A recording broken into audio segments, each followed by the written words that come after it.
what we find is that in this story that came out of Kemet, after Set reconstituted the body of her husband Asar, the spirit of Asar came and impregnated his virgin wife, Set. And then 9 months later, the virgin Set gave birth to her son, Heru. And Heru was born 4,000 years ago on December the 25th.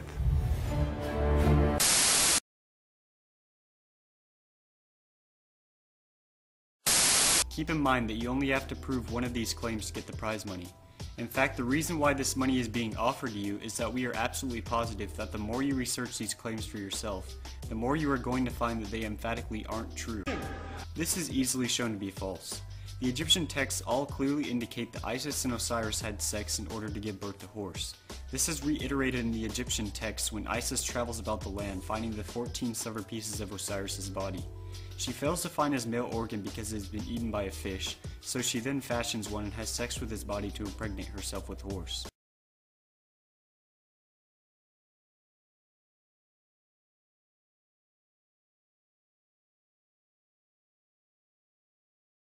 Of her husband Asar, the spirit of Asar came and impregnated his virgin wife, Set.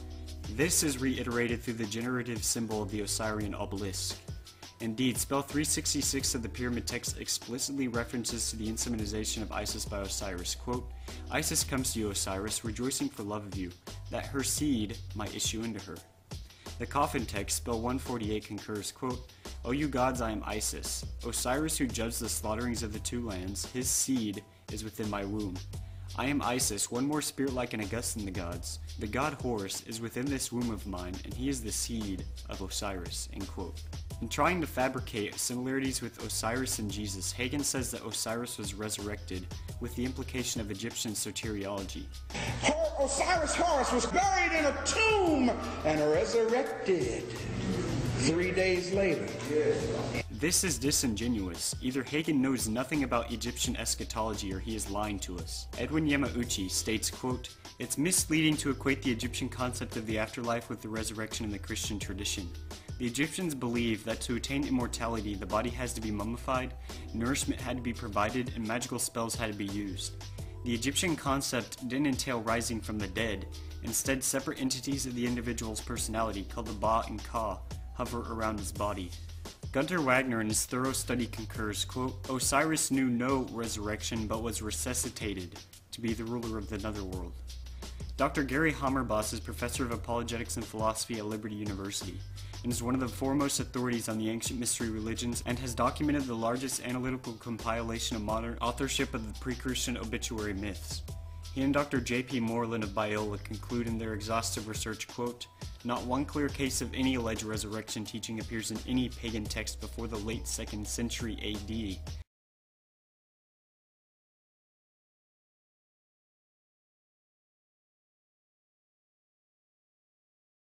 In the sidebar and response bar, I've linked an excellent documentary that thoroughly examines and refutes every single claim Ray Hagens makes about astrotheology, the sun, the zodiac, and the many alleged parallels between various ancient gods and Jesus. I have also provided an excellent article for those of you who wish to dig deeper.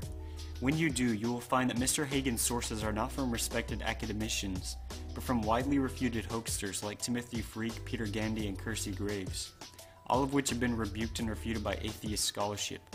I hope this cash incentive encourages people to research Hagen's claims without blindly believing in everything we are told. There is a carefully orchestrated plan at work here that the mystery school has called the externalization of the hierarchy. This plan would have you enslaved into the esoteric ideas, and I'm not necessarily saying that Hagens is consciously in on it, but everything Hagen says originates from these sources.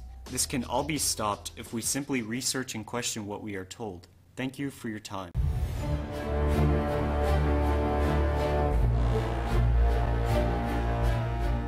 So in 325, it was decided that Jesus Christ would be a son of God. In 325, it was decided that Jesus Christ would be born in the manger in Bethlehem. Up until the Nicene Council, most people believe that Jesus Christ was born in a cave in Ethiopia, even in Ethiopia till today.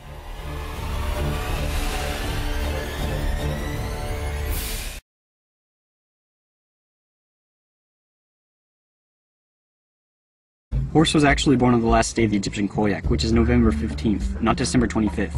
And again, if Kwesi has any documentation that shows the date of December 25th for Horus, then he can submit it for the prize money. It should also be mentioned here that even if Horus was born on December 25th, it wouldn't matter because the Bible clearly indicates that Jesus was most likely born around the late spring, and that he emphatically wasn't born on December 25th.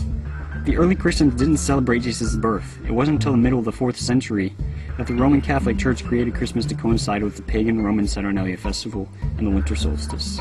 You'll notice in a minute that Kwesi actually refutes himself and confirms what I stated before, when he reads that Horus's birth, quote, came at the close of the Egyptian year. A festival commemorating the birth of Horus, which coming as it did at the close of the Egyptian year. Well, the close of the Egyptian year is November, not December, like on our modern Gregorian calendars.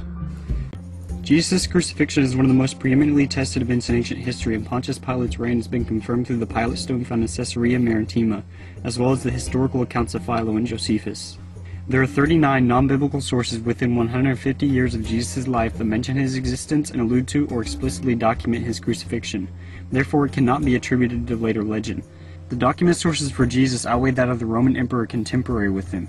Among the extra early sources that allude to Jesus' crucifixion are the Jewish historian Flavius Josephus, the satirist Celsus and Lucian, the Roman Cornelius Tacitus, the distinguished Suetonius, and the pagan Marabar Seraphim. All of these sources are early, reliable, and were written by adamant enemies of Christianity. A full, in-depth analysis on the non-biblical early accounts of Jesus can be viewed in an excellent documentary by Chris White, which I will link in the description section.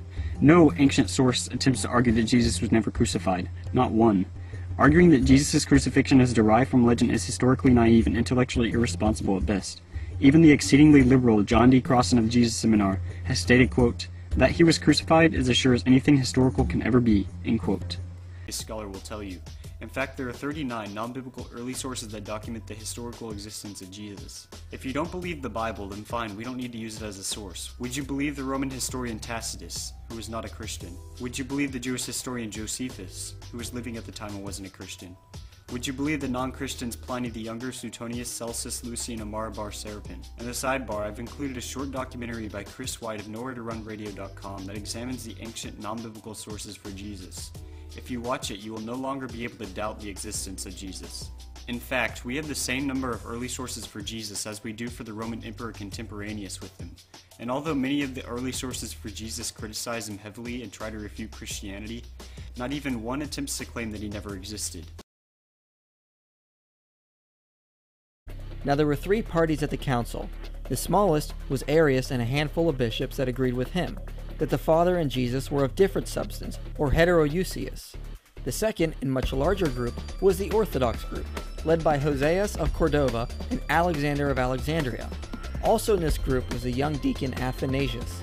This group held the long-standing belief of the church that Jesus was fully God and had existed eternally with the Father. They said Jesus was of the same substance, or homoousios. Then there was a third group, roughly equal in size to the Orthodox group, called the Eusebian group, led by Eusebius of Caesarea. However, this group didn't differ on theology from the Orthodox view. They also believed Jesus was fully God and had existed eternally with the Father. They only differed on the use of the word homoousios. The reason is because in previous centuries, modalist heresies had used the word to teach that the Father and Jesus were one person and not coexisting persons of one being. So in actuality, the Orthodox group and the Eusebian group didn't differ on theology or the deity of Christ. They only differed on terminology. Now, a big modern myth is that Emperor Constantine forced Trinitarian views on the church, but this simply is not historically supported. Although he presided over the council, he did not push any particular view. He was no theologian. All he wanted was that both sides would come to an agreement and there would be unity in the church. The Orthodox group listened to the views of Arius, and they overwhelmingly rejected his views as being new and distant from the view of the church. Eusebius writes that some of the bishops tore up letters containing Arius' teachings. He then writes that church leaders interrogated Arius using scripture, but found he had a new way of interpreting every piece of scripture. They then pointed out that his views had to be wrong because it was new and it wasn't taught in any early church history. Athanasius rhetorically asked, "How many fathers can you cite for your phrases?" They then formed the Nicene Creed, which is a clear condemnation of Arius' teachings and a confirmation of the Orthodox view. In the end, all but Arius and 2 bishops signed the creed, clearly showing there was no major divisions in church theology. The council then moved to deal with other issues, such as which day to formally celebrate Easter. They formally denounced Gnosticism in other minor sects, publicized 20 canon laws, and dealt with other minor issues. The council did not decide on the Biblical Canon. The canon had evolved on its own over time. However, according to the Muratorian fragment, the canon was nearly complete by the end of the 2nd century. The council did not decide on the use of the word Trinity.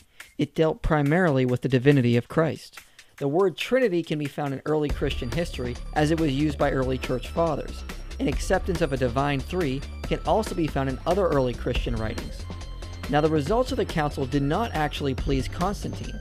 In fact, he was very angry at the Christians. He wanted unity and compromise, not for one side to denounce the other. He actually took pity on the Arians. Arius was exiled and fled to Ilaria for a short time, while his heresy began to spread and gain political power, especially when on her deathbed, Constantine's sister urged Constantine to support Arius, and he actually did. Arius found a new crafty way of interpreting the Nicene Creed in his favor, and Constantine invited him back so he could force the church to readmit him. However, Arius died before this could happen. A follower of Arius, Eusebius of Nicomedia, was able to sway Constantine more in favor of the Arian view. Just before his death, Eusebius of Nicomedia baptized Constantine, effectively symbolizing his siding with the Arians. After Constantine's death, the Arians continued to gain more ground against the Orthodox view. The Arian bishops that Constantine had favored used their political power to fight against Christianity. Constantine was succeeded by 2 Arian emperors in the East who worked with Arian bishops in an attempt to override Nicaea and write a new creed. Although Arians were still in the minority, they were given much more political power, which they used to try to stamp out Christianity. Many Christian leaders were forced into subscribing to creeds that did not favor either side. Jerome later described this time period as when the whole world groaned and was astonished to find itself Arian. However, despite the power of the Arians, one bishop fought back almost completely by himself. Athanasius of Alexandria continued to argue from Scripture and stand against the might of the Arian heresy. Even when he was banished and removed from his position 5 times, he never swayed and stood for truth against the Arian political machine. He was a popular hero who prevented Christian theology from compromising and giving in to the Arians. So the Arians turned to gaining more political power. But just before the Arians completely consolidated their hold over the empire, they turned to internal fighting and destroyed themselves. It wasn't long before all their political power was lost, and the Christians were able to meet in 381 AD at the Council of Constantinople and reaffirm the Nicene faith. The battle between the Arians and the Christians did not end there. After the Council of Nicaea, many Arian bishops headed north and began converting the Germanic tribes to Arianism. They then eventually conquered the Western Roman Empire, and the Christians had to deal with Arianism again. However, as we can see today, Arianism died out, and Christianity is still going strong and growing.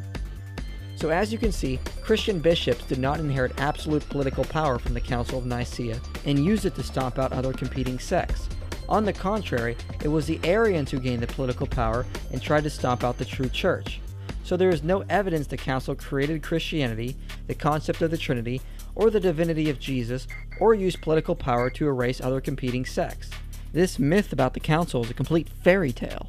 It astonishes me how many non-Christians use the Council of Nicaea to try to claim Christianity was made up in 325 AD, when historically there is just no evidence for it.